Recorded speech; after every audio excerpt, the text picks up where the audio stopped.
Hey there, here I am again. This is my first actual newscast.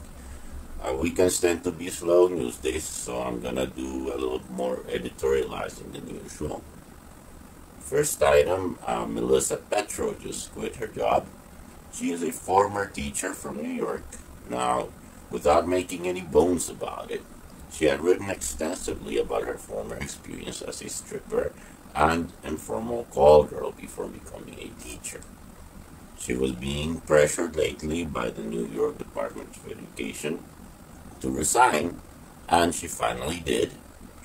Now, here's the problem I have with that. By all accounts, she was a good teacher. So it's actually the kids that end up losing out. Here's the other problem I have with it. If we stigmatize former sex workers who have left that line of work and worked very hard to redefine themselves as Miss Petro has done, we give them no choice but to turn to sex work again. Miss Petro is a very talented and intelligent young woman. She's educated and eloquent. I very much doubt that she will have to turn to sex work again. However, there are many other people who also are former sex workers who are trying to turn their lives around and who are not as lucky as she is in those respects.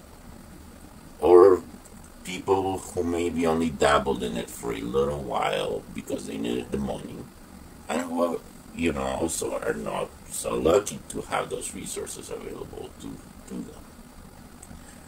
Back in college, I myself knew a couple of girls who tried out as strippers. They didn't get the job, and they didn't try out again. And I would be perfectly fine with either of them teaching or babysitting my children. And yes, they are both very sexual women, but that does not make them child molesters or anything of the kind. Something else that Miss Petro also mentioned in an article she wrote for Huffington Post is that Craigslist shut down its adult services posting.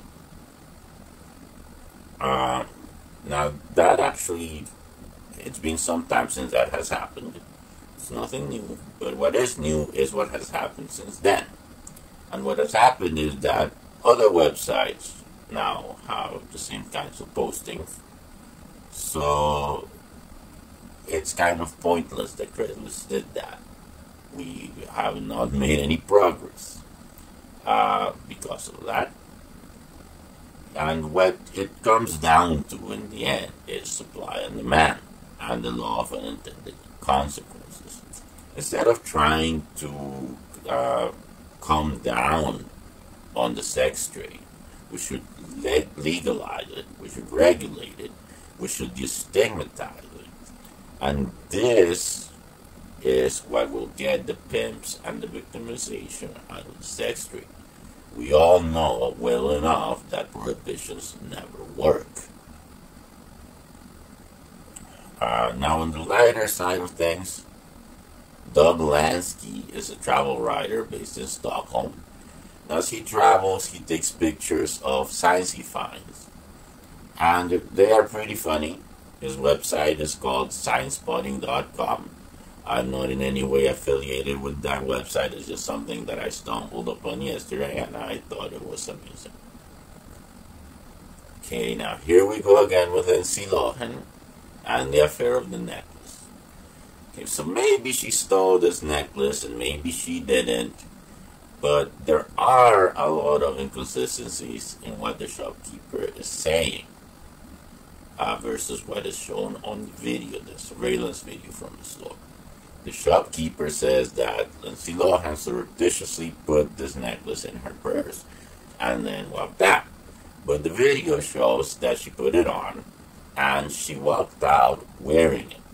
And apparently, Lindsay Lohan is claiming that it was agreed that she could borrow it. And celebrities do get jewelry lent to them all the time, and even gifted to them in exchange for plugs. So that the store can get free publicity or the designer can get free publicity. Now, just as a matter of law, Any competent attorney can get her off on this. And you know that she's going to hire a good one. So I'm going to say that she'll most likely walk on this. And she could end up even probably having the ability to sue the shopkeeper for slander and other things. In other celebrity news, Liz Taylor has been hospitalized for congestive heart failure. She is said by her rep to be doing fine. Hopefully she'll get better soon. Speaking of entertainers, Crack.com is one of my favorite comedy sites. Also another site that I'm not in any way affiliated with. I just like the site a lot. On Friday, they had an absolutely hilarious article on there. The byline is by Daniel O'Brien. The title of the article is Most Horrifying Writer's Room Ever. It is so very, very funny. I am not even kidding. Or am I? Not so funny is that Mississippi is planning a series of license plates commemorating the Civil War. And one of the plates that some people are lobbying for is a plate commemorating the founder of the Ku Klux Klan.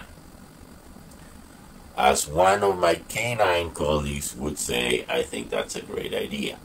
For me to poop on.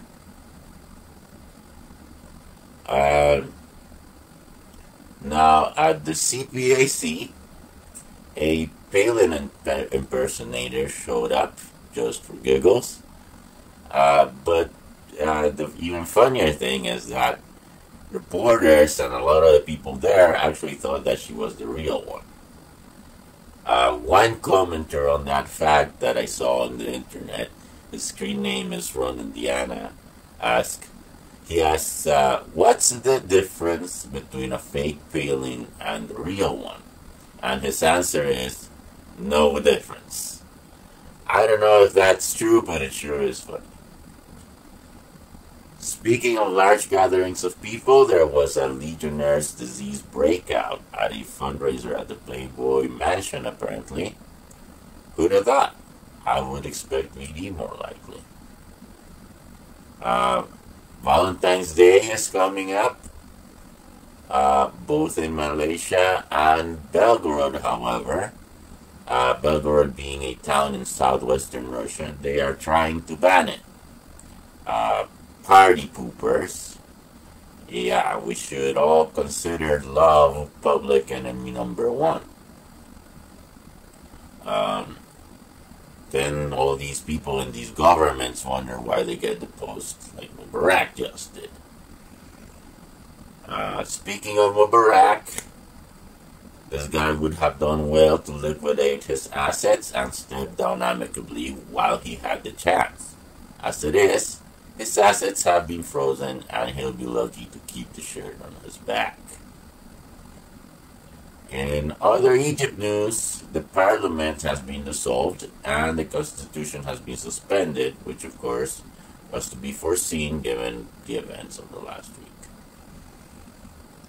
Closer to home, summer baby monitors are being recalled for a couple of different issues.